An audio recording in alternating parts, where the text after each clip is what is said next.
दिसंबर के शदीद सर्दियों के दिन थे। पुलिस को दरिया के किनारे एक नौजवान लड़के की रस्सियों से बंधी हुई लाश मिलती है। इनिशियल इन्वेस्टिगेशन से पता चलता है कि उस नौजवान को कई दिन के टॉर्चर के बाद पानी में डुबोकर मारा गया था। उसके हाथों को इस तरह रस्सियों से बांधा गया था कि जब भी वह लड़का अपने बाजुओं को हरकत देने की कोशिश करता तो उसकी गर्दन के गिर्द बंधी रस्सी मज़ीद टाइट होने लगती और उसका दम घुटने लगता। इस कदर तशद्दुज़दा लाश देखकर पुलिस में ये तशवीश फैलने लगी कि ये काम किसी आम बंदे का नहीं बल्कि किसी सरफिरे और साइकोपैथ इंसान का ही हो सकता है। पुलिस ने इस किलर को पकड़ने के लिए एफर्ट शुरू की, पर 6 महीने की सरतोड़ कोशिश करने के बावजूद भी वो इसको पकड़ने में नाकाम रहे और आखिर उन्होंने इस केस को बंद करने का फैसला कर लिया। 2 साल बाद इस केस को एक दफ़ा फिर से खोला गया और आखिरकार पुलिस 5 सालों बाद उस कातिल को पकड़ने में कामयाब होगी। पुलिस ने यह कारनामा कैसे सरअंजाम दिया, वो कातिल कौन था और उसने ऐसा क्यों किया, ये सब हम आपको बताएंगे आज की इस वीडियो में।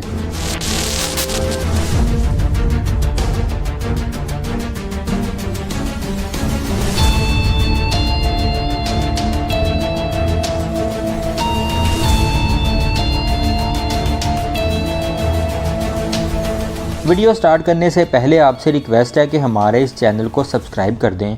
हमारे इस नए चैनल को आपके सपोर्ट की बहुत ज़्यादा ज़रूरत है। तो चलिए स्टार्ट करते हैं आज की वीडियो। डेरियस नामी ये नौजवान एक एडवर्टाइजिंग कंपनी में मैनेजर की नौकरी करता था। एक दिन उसके ऑफिस में एक अननोन नंबर से कॉल आती है कि वो शख्स डेरियस से बात करना चाहता है। चूँकि डेरियस उस वक्त ऑफिस में मौजूद नहीं था तो रिसेप्शन पर मौजूद औरत ने डेरियस का नंबर उस शख्स को दे दिया। उसके बाद अचानक वो कॉल डिस्कनेक्ट हो जाती है और डेरियस दोबारा कभी ना ऑफिस आता है और ना ही घर। डेरियस की मिसिंग रिपोर्ट लिखवाए जाने के 1 माह बाद पुलिस को उसकी रस्सियों से बंधी हुई लाश दरिया के किनारे मिलती है। उस लाश पर बेतहाशा तशद्दुद के निशान थे और उसके पेट में छुरा भी घोंपा गया था। पोस्टमार्टम रिपोर्ट के मुताबिक डेरियस को कई दिन तक भूखा रखा गया और उसके फेफड़ों में पानी भी मौजूद था, जो कि यह जाहिर करता है कि जब उसे दरिया में फेंका गया तब तक वो जिंदा था और सांस ले रहा था। पुलिस ने जब उस अननोन कॉल को ट्रेस किया तो पता चला कि वो कॉल डेरियस के ऑफिस के मौजूद एक पब्लिक फ़ोन बूथ से की गई थी। चूँकि उस फ़ोन बूथ से रोज़ाना सैकड़ों के हिसाब से कॉल्स की जाती थी तो पुलिस उस कॉलर के बारे में मज़ीद कुछ भी मालूमात हासिल ना कर सकी। रिश्तेदारों और दोस्तों से तफ्तीश के बाद पता चला कि डेरियस की ना तो किसी से कोई दुश्मनी थी और ना ही उसका किसी के साथ कोई माली तनाज़ा था। 6 महीने की कोशिश के बाद भी जब पुलिस किसी भी नतीजे पर ना पहुंच पाई तो उन्होंने ये केस बंद करने का फैसला कर लिया। 2 साल बाद इस केस को एक नए पुलिस ऑफिसर जेसन रुबिस्की के सुपुर्द किया गया। जब उन्होंने तहकीकात का आगाज़ किया तो वो ये देखकर हैरान हुए कि लाश के पास मिलने वाली चीज़ों में डेरियस का मोबाइल फ़ोन ही मौजूद नहीं था। इससे भी ज़्यादा परेशानी की बात यह कि पिछले तफ्तीशी ऑफिसर ने इस गुमशुदा मोबाइल के बारे में ना तो कुछ लिखा था और ना ही इसको ट्रेस करने की कोशिश की थी। उन्होंने अपनी तहकीकात का आगाज़ इसी गुमशुदा मोबाइल फ़ोन से किया। डेरियस के घर से मोबाइल फ़ोन बॉक्स से IMEI नंबर लिया गया और जब टेली कम्युनिकेशन कंपनी से उस IMEI नंबर की डिटेल्स मालूम करवाई गईं तो पता चला कि वो मोबाइल अभी भी इन यूज़ है। जेसन ने उस पर मज़ीद तहकीकात की तो पता चला कि यह मोबाइल पिछले 2 सालों में 4 लोगों के हाथों से गुजर चुका था। जेसन इस मोबाइल के सबसे पहले ओनर को ट्रेस करने में कामयाब हो गया। इन्वेस्टिगेशन से पता चला कि उस शख्स ने यह मोबाइल एक ऑनलाइन मार्केट प्लेस से बाय किया था। पुलिस ने जब उस ऐड और उसके सेलर के बारे में मालूमात हासिल की तो पुलिस एक शख्स तक पहुंचने में कामयाब हो गई। इस शख्स का नाम क्रिश्चियन बाला था और ये पोलैंड का रिहायशी था। पुलिस को उनका प्राइम सस्पेक्ट मिल चुका था और जेसन ने जब क्रिश्चियन को पकड़ने के लिए उसके घर पर रेड किया तो पता चला कि वो 2 साल पहले ही पोलैंड छोड़कर जा चुका है। इस वाक़े के बाद पुलिस का शक मज़ीद यकीन में बदल गया कि क्रिश्चियन ही कातिल हो सकता है। क्रिश्चियन एक नॉवेलिस्ट था और ये क्राइम थ्रिलर नॉवल लिखा करता था। जेसन ने सोचा क्यों ना इसकी कोई किताब ही पढ़ी जाए। पुलिस ऑफिसर ने क्रिश्चियन का हाल ही में पब्लिश होने वाला क्राइम थ्रिलर नॉवल मंगवाया और उसे पढ़ना शुरू किया। इस नॉवल में कत्ल होने वाले किरदार की कहानी हूबहू डेरियस से मिलती थी। जैसे जैसे जेसन नॉवल पढ़ता गया वैसे वैसे उसकी हैरानगी में इजाफा होता गया कि इस नॉवल में बताए जाने वाली टॉर्चर और कत्ल की सारी डिटेल्स डेरियस के कत्ल से मिलती जुलती है। इस नॉवल में बताया गया कि कहानी का मेन कैरेक्टर क्रिस उस वक्त अपनी गर्लफ्रेंड को मौत के घाट उतार देता है जब उसे पता चलता है कि वो किसी और के साथ रिलेशनशिप में है और वो क्रिस को धोखा दे रही है। जब क्रिस की गर्लफ्रेंड उसे छोड़कर भागने वाली होती है तो क्रिस उसे किडनैप कर लेता है और कई दिन के टॉर्चर के बाद उसे पानी में डुबोकर कत्ल कर देता है। उसने अपने नॉवल में ये भी लिखा कि कैसे क्रिस अपनी गर्लफ्रेंड को कत्ल करने के बाद उसका आला कत्ल और उससे जुड़ी चीज़ों को ऑनलाइन मार्केट प्लेस में सेल कर देता है ताकि कोई भी सबूत बाकी ना रहे। नॉवल पढ़ने के बाद पुलिस को ये यकीन तो हो गया कि यह कत्ल क्रिश्चियन ने ही किया था, पर पुलिस ये समझने से कासिर थी कि उसने ऐसा किया क्यों और इस कत्ल का मोटिव क्या था।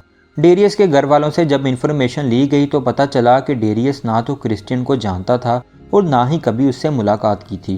पुलिस को एक मौका पर यह लगने लगा कि शायद इस साइकोपैथ इंसान ने यह कत्ल इसलिए किया ताकि वो अपने नॉवल की कहानी को हकीकत का रूप दे सके और उसे करीब से महसूस कर सके।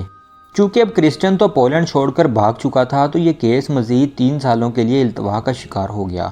2005 में क्रिश्चियन पोलैंड वापस आया तो उसे एयरपोर्ट से ही गिरफ्तार कर लिया गया। पुलिस को उसे अब मर्डर के लिए चार्ज करना था, पर सबसे पहले पुलिस के सामने ये सवाल था कि क्रिश्चियन ने ऐसा किया क्यों। इंटेरोगेशन का आगाज़ हुआ पर क्रिश्चियन कुछ भी बोलने के लिए तैयार ना था। कई दिन की कोशिश के बावजूद भी पुलिस उसे तोड़ने में नाकाम रही। क्रिश्चियन ने कई दफ़ा कत्ल की जिम्मेदारी भी कबूल की, मगर कोर्ट के सामने जाकर वो अपने बयान से मुकर जाता।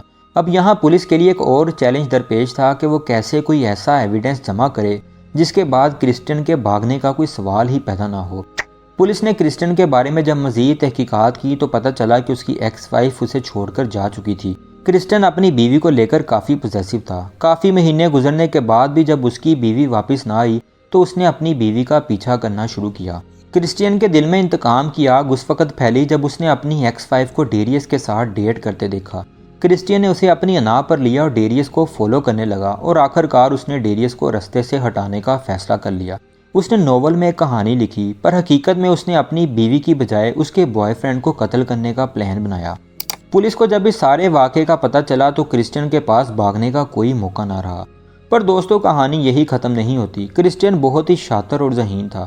उसने प्रोसिक्यूशन के दौरान ये इंसिस्ट किया कि उसके नॉवल को उसके खिलाफ सबूत के तौर पर जमा किया जाए। वो जानता था कि यह नॉवल एक फ़िक्शन है और जब केस आगे बढ़ेगा तो ये सबूत केस में कमज़ोर कड़ी होगी और वो इसकी बिना पर केस जीतने में कामयाब हो जाएगा। पर अफसोस कि उसकी ये चाल किसी काम ना सकी और जज ने इस नॉवल को सबूत के तौर पर लेने से इनकार कर दिया। केस का फैसला सुनाया गया और क्रिश्चियन को 2008 में 25 सालों की सज़ा सुनाई गई।